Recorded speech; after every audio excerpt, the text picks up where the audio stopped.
ओम शांति 11/7/1970 की अव्यक्त वाणी। वाणी की हेडिंग है संगम युग की डिग्री और भविष्य की प्रारब्ध। आज बाप दादा सभी स्टूडेंट्स की पढ़ाई बाद क्या क्या डिग्री प्राप्त की है वह देख रहे हैं। इस पढ़ाई की डिग्री कौन सी मिलती है, डिग्री मिलनी है वह मिली है, पढ़ाई के बाद डिग्री मिलती है ना, तो इस संगम पर आपको क्या मिलेगा? ये सब बाबा के प्रश्न हैं, हमें बीच बीच में रुककर चेक करना है। संपूर्ण फरिश्ता व अव्यक्त फरिश्ता, यह है संगम युग की डिग्री और देवी पद है भविष्य की प्रारब्ध। तो अब की डिग्री है संपूर्ण अव्यक्त फरिश्ता। इस डिग्री की मुख्य क्वालिफिकेशन कौन कौन सी हैं और कहाँ तक हर स्टूडेंट इसमें क्वालिफाइड बना है, यह देख रहे हैं।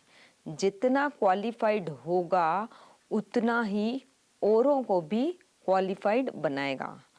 क्वालिफाइड जो होगा वह बनाएगा क्वालिटी, और जो नहीं होगा वह बनाएगा क्वांटिटी। बाबा ने बताया जो क्वालिफाइड होगा वह क्वालिटी बनाएगा और जो नहीं होगा वो केवल क्वांटिटी बनाएगा।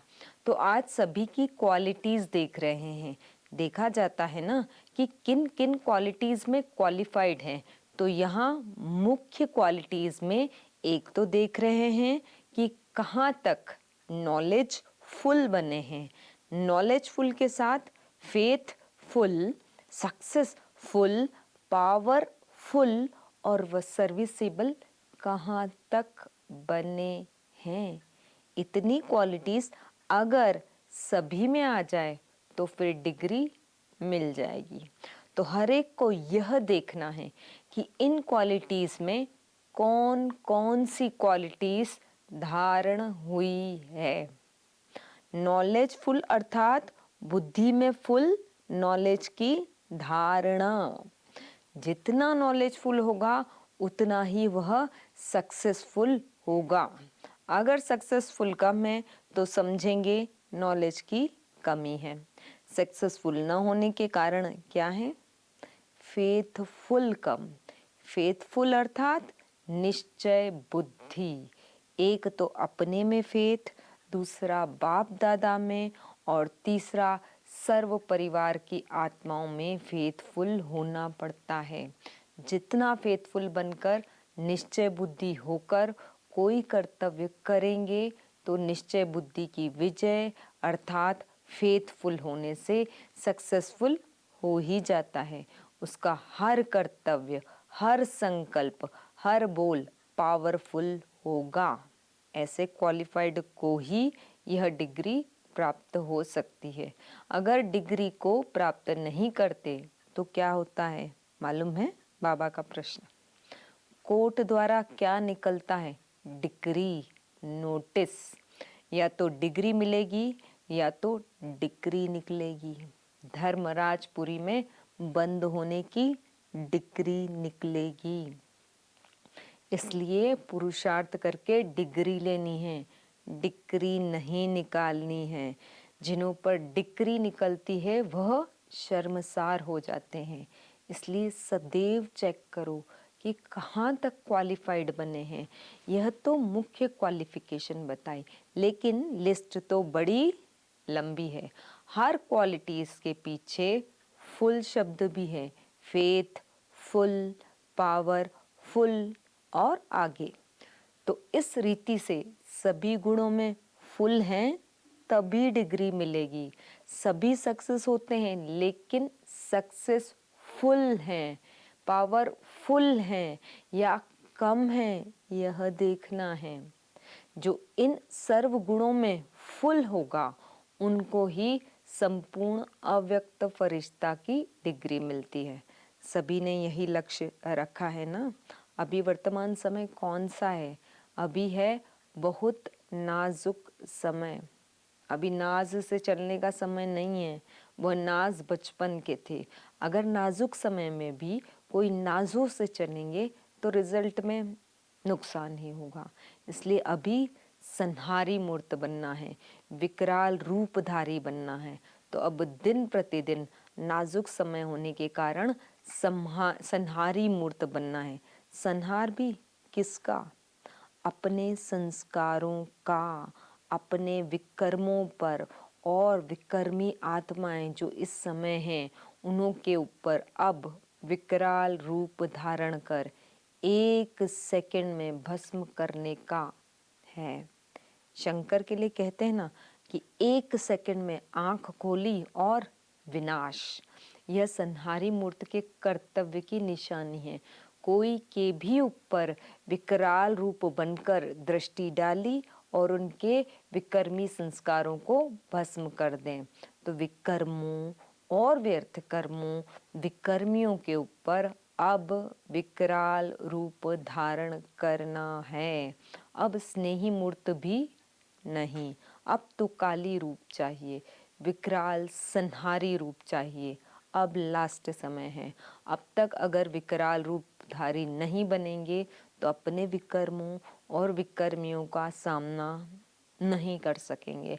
अभी समाने की बात नहीं। विकर्मों को, व्यर्थ संकल्पों को व विकर्मियों के विकर्मी चलन को अब समाना नहीं है, लेकिन संहार करना है। अब स्नेह को समाना है, शक्ति रूप को प्रत्यक्ष करना है। शक्तियों को एक ही समय 3 भांतें धारण करनी है। एक तो मस्तक में मात्र स्नेही पने का गुण, रूप में रूहानियत और वाणी में वज्र। एक एक बोल विकर्मों और विकर्मियों को खत्म करने वाला हो। जब यह तीनों बातें इकट्ठी धारण होंगी तब क्या होगा? विकर्म और विकर्मी भस्म हो जाएंगे। शक्तियों की नजर से विकर्मी आत्माएं कंपायमान होंगी। किससे? अपने विकर्मों से। तो अब संहारकारी बनो और जल्दी जल्दी संहार करो। कहाँ कहाँ श्रृंगार करते करते संहार को भूल जाते हो। श्रृंगार तो बहुत किया, लेकिन अब संहार करो। मास्टर ब्रह्मा भी बने, पालना की, श्रृंगार किया, लेकिन अब पाठ है संहार करने का। शक्तियों के अलंकार और शक्तियों की ललकार और शक्तियों के किस कार्य का गायन है? घुंघरू की झनकार। घुंघरू डालकर असुरों पर नाचना है। नाचने से क्या होता है? जो भी चीज होगी वह दबकर खत्म हो जाएगी। निर्भयता और विनाश की निशानी यह घुंघरू की झनकार है। ऐसे नहीं कि पांडवों ने नहीं किया है, पांडव भी शक्ति रूप है। शक्ति रूप में दोनों आ जाते हैं। तो यह तीनों कर्तव्य प्रैक्टिकल और प्रत्यक्ष रूप में चल रहे हैं। अब कमजोरों का काम नहीं है। मैदान पर कमजोर नहीं आते हैं, शूरवीर आते हैं। तो अब मैदान पर प्रत्यक्ष होने का समय है। शूरवीर शक्ति रूप बनकर प्रत्यक्ष रूप में सामने आओ। जब इस रूप में प्रत्यक्ष होंगे तब क्या होगा? प्रत्यक्षता।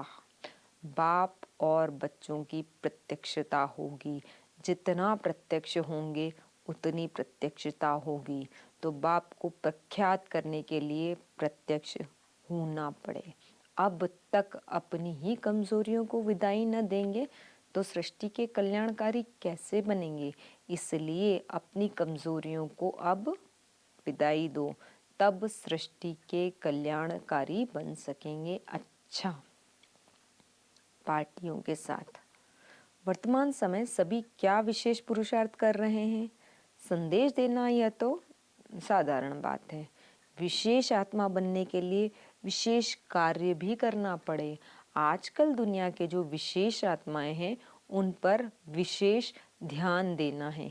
एक विशेष आत्मा के ऊपर ध्यान देने से अनेकों का ध्यान स्वतः ही खिंच जाएगा। विशेष आत्मा पर ध्यान देने से यह विशेष नहीं, तुम विशेष बनेंगे।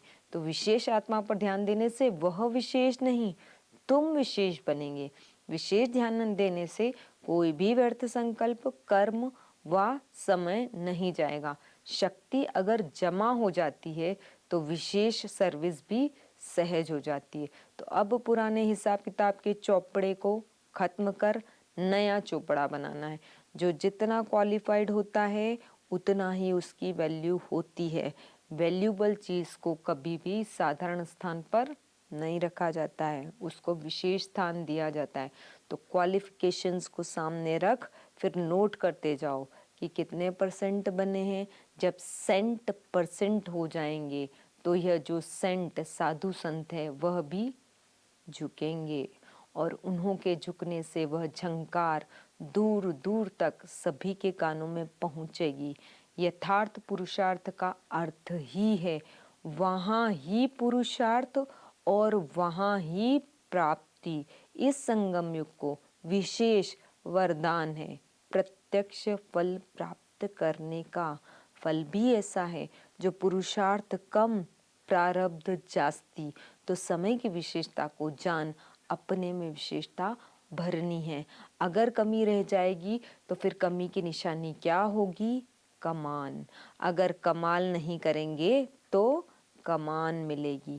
1 सेकंड का भी फल अगर प्राप्त नहीं किया तो फुल नहीं बनेंगे, फेल की लिस्ट में आ जाएंगे।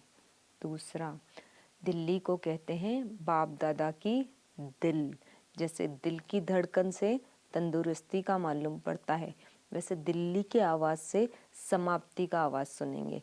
दिल्ली है दर्पण। तो दिल्ली वालों की कितनी जिम्मेवारी है? जितना बड़ा जिम्मेवारी का ताज, उतना ही सतयुग में भी बड़ा ताज मिलेगा। इसको कहते हैं बेहद की जिम्मेवारी। बाप भी मधुबन में रहते बेहद की सर्विस करते थे ना, तो एक एक को बेहद की जिम्मेवारी है। बेहद की बुद्धि कैसे होती है? बेहद की बात सोचना, बेहद परिवार से संबंध और स्नेह, सर्वस्थान अपने, ऐसे को कहते हैं बेहद का सर्विसेबल। हद की सर्विस वाले को सर्विसेबल नहीं कहेंगे। मधुबन को कहते हैं सेफ, तिजोरी। मधुबन निवासी सेफ में पड़े हैं। सेफ में रहने वाली कौन सी मणियाँ हों? सभी से बढ़िया मणि होती है मस्तक मणि। मस्तक मणि कम होती है, हृदय मणियाँ ज़्यादा होती है। जो ज़्यादा सेफ में रहते हैं वह मस्तक मणि है। योग युक्त और निश्चय बुद्धि बन करके कर्तव्य करने से सफलता प्राप्त हो ही जाती है। पहले से ही अगर यह संकल्प बुद्धि में होता है कि करते हैं परंतु मिलता मुश्किल है, तो यह संकल्प भी निश्चय की परसेंट को कम कर देता है। निश्चय बुद्धि हो करें तो फेल नहीं होंगे। समस्याओं का सामना करने से सफलता मिलती है। विघ्न तो आएंगे, लेकिन लगन की अग्नि से विघ्न भस्म हो जाएंगे। अच्छा, ओम शांति।